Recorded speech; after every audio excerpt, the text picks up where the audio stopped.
On behalf of the Spark team, we feel blessed to be honored this year at the 2011 Child Advocates Fundraiser. It's events like this and the hard work and the dedication of the Spark team and the other volunteers that have contributed to making tonight a successful night. And from the bottom of our hearts at Spark, we very much appreciate both your donations and your involvement. Spark's commitment to Child Advocates means a lot to me, not only because I have a wife that works at Child Advocates, but you know, I trade gas for Spark Energy, and the last thing on our minds typically on the day is some of the things, the volunteer work. You know, we're pretty focused on what we do, and to work for a company that recognizes the value of that and to donate to a cause like that is something special. When I first was asked to start coordinating events, my biggest fear was not having volunteers, and I've never had that issue from the very first event that we've held with Child Advocates. It was really amazing to walk in at 6:30 in the morning and see a sea of Spark employees there. We all looked really pretty at 6:30 in the morning, but we were all there, and we had a blast. And it was, you know, our vice presidents, our executive vice presidents, all the way, you know, to people that worked on the call centers. This is more than just a shopping spree day. It's really these kids that don't have a voice and don't have a home in many instances, and they need someone to be there for them. And I really didn't know that I was going to be that big of an influence in their lives on that one day. So my most memorable experience at Child Advocates from a volunteer aspect, it was the Santa's wish list. And I think it was a set of rollerblades or roller skates, I'm not sure, but the neat thing, that the kid opened the box and was just so excited. He goes, wow, these are for me? And it was kind of a long pause, and he looked a little confused, and he finally looked up and he goes, both of them? And so it was kind of a neat thing to see, to give something to a kid that, you know, otherwise wouldn't have a Christmas like, you know, a lot of us were fortunate to have growing up. So I'm the call center manager for customer service, and I had about 41 agents. And around Christmas time, when it's the Santa's wish list, I go up to the marketing department, gather a list of however many children I could possibly get, and ask my agents on a voluntary basis, is anybody interested in assisting? And the outpour from our agents is just unbelievable. If you want to be involved in something that's fun and rewarding, this is absolutely the charity for you.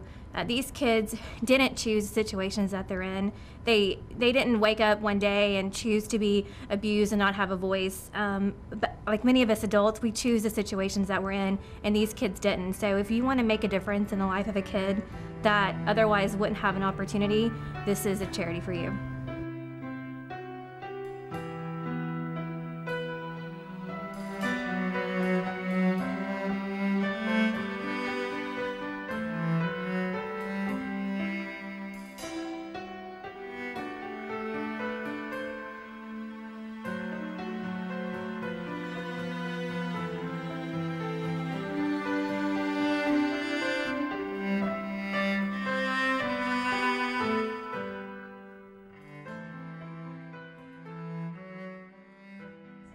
Well, the reason I was brought into CPS custody was because my oldest brother spoke out of the situation that was happening in the family, inside the family.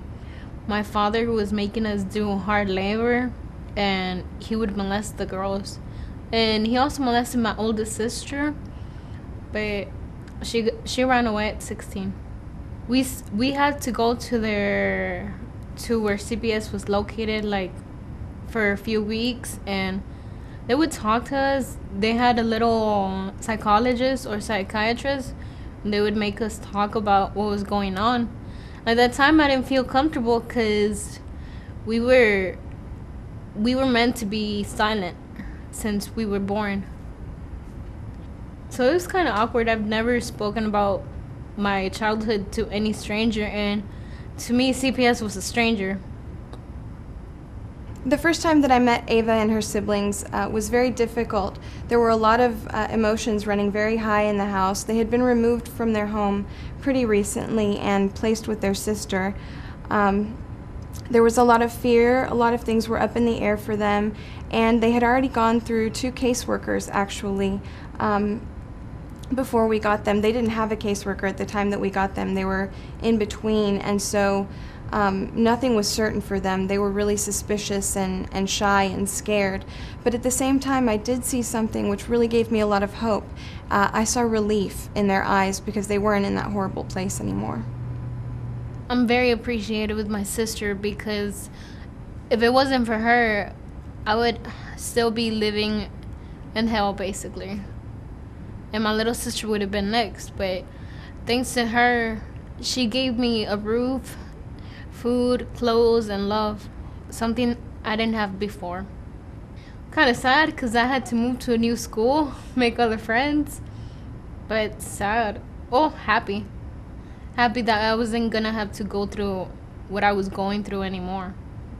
They were a little bit shy and suspicious of me because they weren't sure what the role of child advocates was going to be.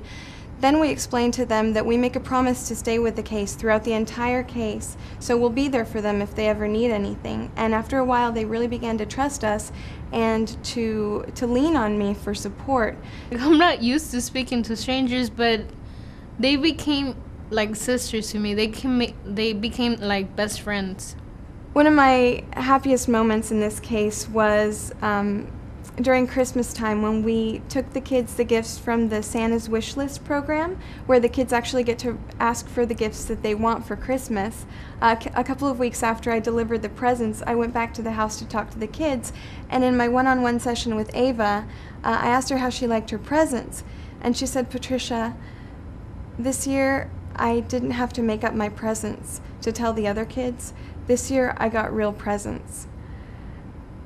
That was an incredible moment, and it touched my heart because this wasn't a kid being materialistic. This was a child who for the first time was being given the gift of Christmas. Ava has really surprised me. When I first met her, she would always have a smile on her face, but the smile never seemed to touch her eyes. It was like she was trying to be happy. She was trying to show people that she was happy, but there was a sadness there that you still could see in her eyes. Over time, just her shyness seemed to fade into the background, and she started to blossom and grow and develop so much strength and confidence. And now I can tell when she smiles, her face just brightens up the room, and her laughter just is contagious. It's really from the heart now.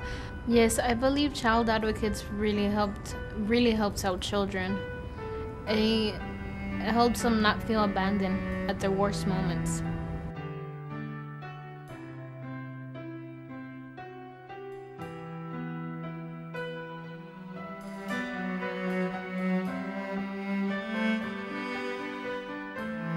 I want to thank Spark Energy for sponsoring child advocates, raise money so they can help out many children like they helped me.